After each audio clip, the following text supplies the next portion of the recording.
Հրապարակ թերթը գրում է. Նուբարաշեն քրեակատարողական հիմնարկի օպերատիվ բաժնի պետ Կարեն Գրիգորյանն օրերս Թոխմախի գերեզմանատան տարածքից փորձել է վերցնել նախապես տեղադրված փաթեթը, սակայն բռնվել է բարեկների կողմից։ Ըստ նախնական տեղեկությունների փաթեթում թմրամիջոց է եղել ու օպերատիվ բաժնի պետը ըստ երևույթին դա պիտի հասցներ ՔԿՀ։ Ի դեպ Կարեն Գրիգորյանի ավտոմեքենան կապարակնքվել է քննչական կոմիտեին, սպասում են դատարանի որոշմանը, որպեսզի հետախուզություն կատարեն։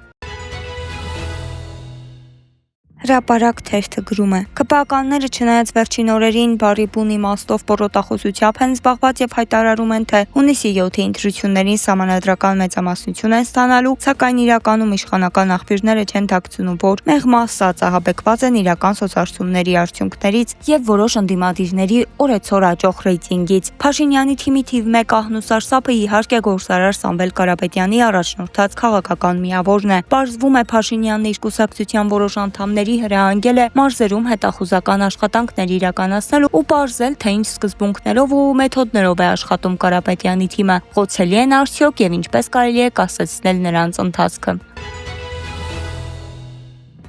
Ժողովուրդ թերթը գրում է. Ժողովուրդ օրաթերթը հիշեցնում է, թե ով է իշխանական պատգամավոր Հասմիկ Հակոբյանը, նրա հայրը եւ ինչ ճանապարհով է նա հասել խորհրդարան։ Երբ Ալեն Սիմոնյանը ԱԺ-նախագահ դարձավ, Հակոբյանն ու իր բարեկամները առաջընթաց գրանցեցին։ Հենց այդ շրջանում թերևս օգտագործելով ԱԺ-նախագահի հետ ունեցած մտերմությունը, Հասմիկ Հակոբյանը խորհրդարանում աշխատանքի է տեղավորել մի շարք ծանոթների եւ հարազատների, որոնց մասին ժողովուրդը վաղուց է գրել։ Հիշեցնենք, նրա հայրը Արմեն Հակոբյանը, որը մինչ այդ որևէ տեղ չէր աշխատել, աշխատանքի է ընդունվել ազգային ժողովի վարչատնտեսական վարչության ավտոտրանսպորտային բաժնում։ Նա նաև բենզինի կտրոններ է բաշխում։ Բացի այդ, նրա ազգական Նինա Հակոբյանը աշխատանքի է տեղավորվել ԱԺ-նախագահ Ալեն Սիմոնյանի մոտ, որպես գործավարուհի, քրոջ ամուսինը Վարոն դարձել է Ալեն Սիմոնյանի վարորդը։ Հասմիկ Հակոբյանի միջամտությամբ խորհրդարանի բուժկետում աշխատանքի են ընդունվել նաև նրա շրջապատի մի քանի անձինք, այդ թվում բուժքույր Լիլիթ Օհանյանը, իսկ իրավական ապահովման եւ սպասարկման բաժնի պետ է նշանակվել Մարի Ստեփանյանը։